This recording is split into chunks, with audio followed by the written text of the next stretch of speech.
Belki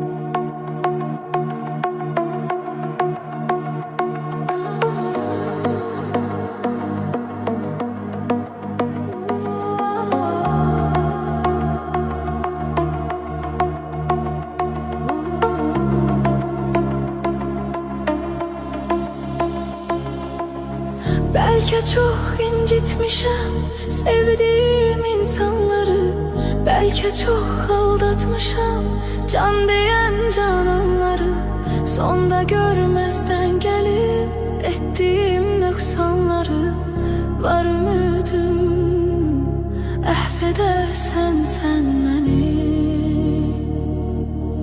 Bilmez idim dert verer derdimin dermanları, gün gelir pişman olar nefsinin kurbanları. Dünya taxtinden salar şahları sultanları, etibarsiz dünyaya etibar etmek günahtır. İntihar etmek günahtır.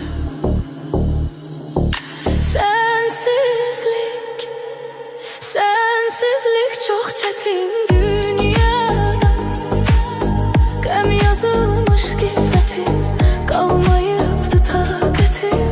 Sevməyidi niyyətim, şahid olmaz qəlbimə Allahımdan başqa bir kəs. Səs salar səssizcə bir səs.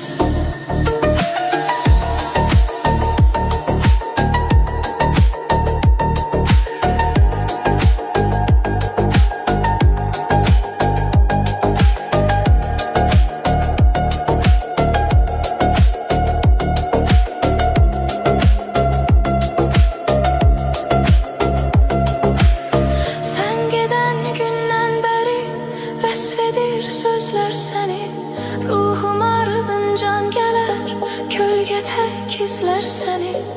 Aşıqım tənha qalar, hər gecə gözlər səni. Həsrətindən məhv edərsən sən məni.